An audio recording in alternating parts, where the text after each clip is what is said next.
shall I go? What shall I do? Frankly, my dear, I don't give a damn. Behave yourselves!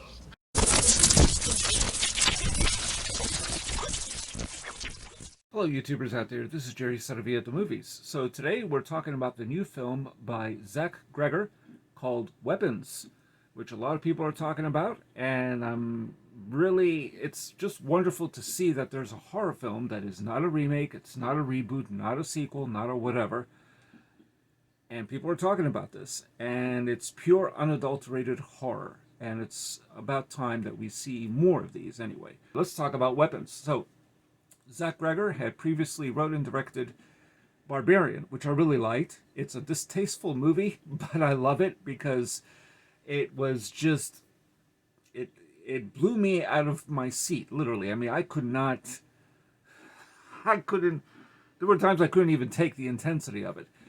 This film sort of operates on that same level. It's non-linear horror, which I really like, and it's also from different character perspectives, not unlike Barbarian. So you follow one group of characters, and then suddenly it shifts to someone else, and he does that so well. He's an expert at this. I mean, he's terrific. So anyway, Weapons begins with an anonymous voiceover from a little girl, presumably a third grader, and she's telling the story of what happened in this Pennsylvania town, where all these third graders, at 2:17 a.m., they suddenly left their homes. They just ran out. They weren't screaming or doing anything like that whatsoever, but they ran out of their homes with their arms outstretched, and they're just running. You don't know what the hell this is all about. And so now they all leave from one specific classroom, and that specific classroom is being taught by Justine, who's the teacher, and she is played by Julia Garner, who's fantastic in this. Apparently, she's the Silver Surfer in the new Fantastic Four. So, okay, and I got to see some of her other work. She's really exceptionally good, I think, in this picture. So anyway, these kids all leave. Nobody knows why. Nobody knows what's going on. There's Ring camera footage. They pour over it. They're trying to figure it out. They believe she is involved because they all came from the same classroom, and they're all gone. All these third graders are gone. Why would they all do this at the same time at night? And where were they running to? And where are they? So it's just mind-blowing. This is a terrific concept already for a horror movie. Now, right there and then, this could go any which way possible. I'm not going to reveal spoilers here. I probably should end my review right there. I'll talk a little bit more, but basically, I will say that it definitely does not involve aliens, although that was my first thought. I don't know why, it just occurred to me. Could be, right? And there are no boogeymen technically in this film, so we don't know really what's the deal here. So I'm not going to tell you if it's just what it is, but you can assume it's a supernatural reason why this is happening. So, the parents are, of course, quite pissed off at this woman, and they think she's involved, but they don't know how or why or what's going on. All the parents, they have this meeting at the school, and they basically berate her, including Josh Brolin, who plays a character named Archer. And let me tell you something about Josh Brolin. Josh Brolin is becoming one of the most expressive, nuanced actors that I've seen in quite some time. This man, starting from the Goonies, I don't know, he is just a remarkable actor. I don't want to say he's better than his own father, James Brolin, but my goodness, I think he's even more nuanced than James Brolin. He is terrific. He has a tough exterior, but he's willing to show the emotions just beneath the surface. He is a great actor.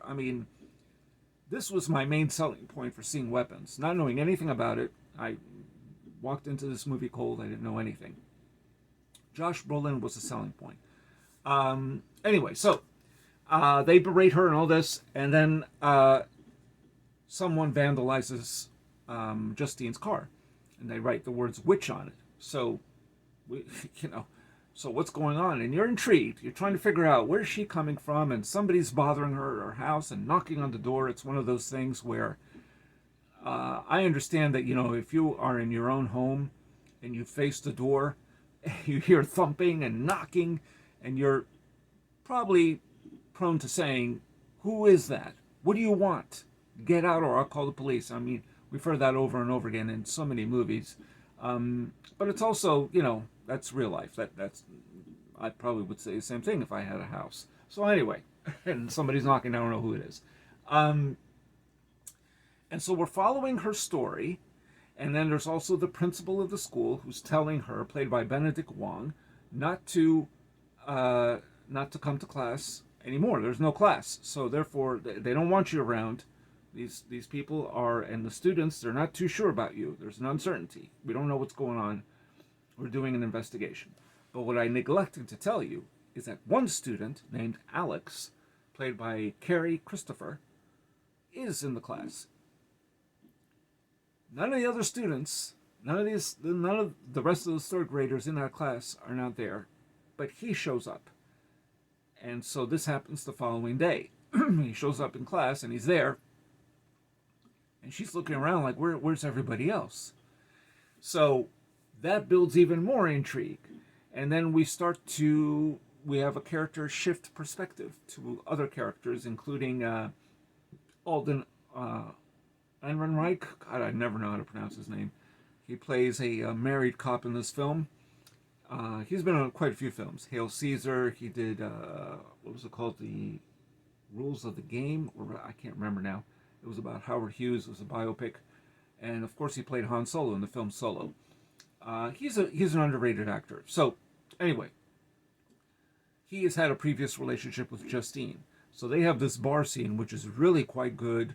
Very sharply written, diagnosing each other's history a little bit, in a sense, what's going on, what is happening, And this cop sees a homeless drug addict, and he chases him because it looks like he's trying to break into, a building, and this guy is living out in a tent in the woods, So we start to see these characters. We start to see it from the principal's perspective of what's happening, but we don't know. And certain odd things happen, particularly in a liquor store.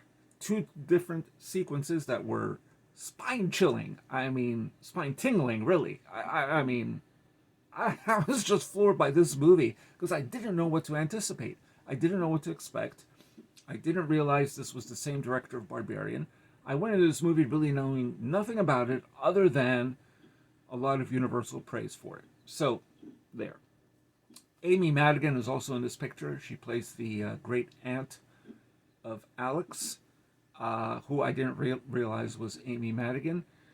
And there are a lot of things that occur in this movie, and we especially Alex's parents, who seem catatonic, and that is really all I can tell you, because anything more, and I'm going to end up spoiling the movie. So the best thing for you to see this movie, go in cold. Don't watch trailers, don't watch teasers. Some of them show up on YouTube, automatically. So you can always skip it. Just avoid everything. Watch this movie like you've never heard of it in your life, other than the title. There are a couple of little things that bother me about Weapons. One of them being how some scenes are shot. Now, it's only a couple of scenes, but there's one in particular in the classroom when Justine rather, is having a nightmare. She has a couple of those in the film, and so does Archer, which of course we also follow his perspective as well in the film. Everything is sort of, there are chapter stops, so each one is designated by the character's name. But there's a scene where she enters a classroom, it's a nightmare, and it's lit like if there was a blue filter. But hardly any shadows, or not much. And there's another scene in that later, particularly a couple scenes inside of Alex's house. And I just thought, you know what? Shadows would sell this. It just seemed like a haze. It's something I really don't like in films today.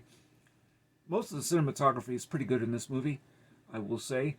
I think Barbarian probably is an even more inventive visual look to it compared to this film.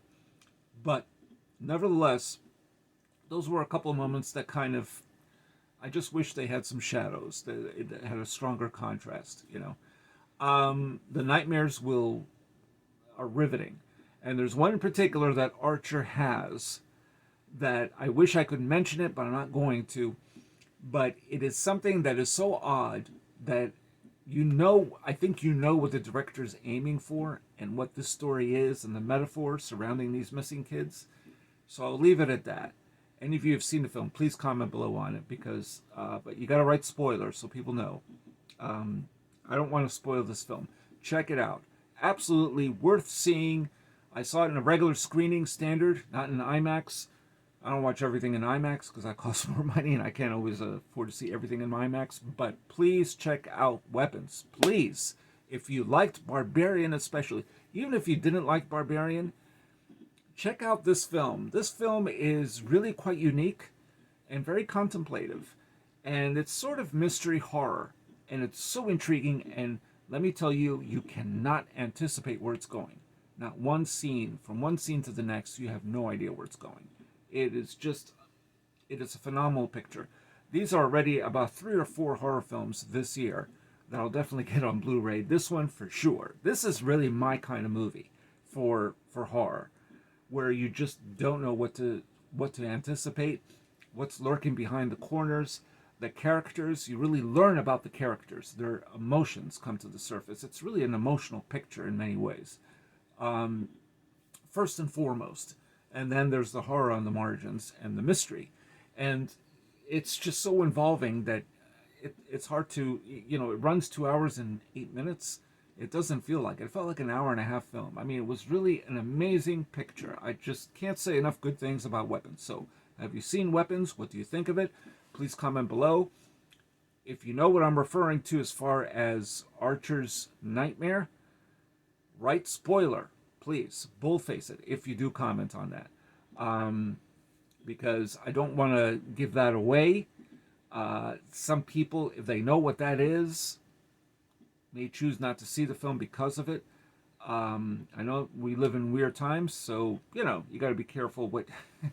I'm not doing a spoiler-heavy review, but if some of you want me to do that, I mean, I'd be glad to, but I don't usually do that for a new release. But absolutely check out this picture. Thank you to the new subscribers out there. I appreciate it. Thank you so much. And for any of you who are thinking about subscribing to this channel, please do. I do review films and talk about film-related topics. And on occasion, not very often, I do fan-made trailers. So there's a little bit of everything in here. But the substantial portion of videos in here really deal with film reviews and talking about what's happening in film nowadays. So, yeah, Weapons just took me by surprise. I just could not believe it. Definitely check it out. So, I will do another video this week on Frank Langella's turn as Count Dracula. Reason I'm bringing it up is because I got this Blu-ray and I'm anxious to talk about it because it has 3 different versions of the film. So, actually 2, but it's a DVD and 2 Blu-rays. It's a Region 2. I'm going to talk about it. So anyway, look forward to that. And also the end of this month, they're showing Jaws on IMAX, celebrating 50th anniversary. Guess what? I'm going to see it in IMAX, absolutely. And I will lend my thoughts on that. So that's all I got to say. So please hit like and subscribe. And welcome to the rest of you to my channel, Jerry at the Movies. And this is Jerry Saravia, signing off.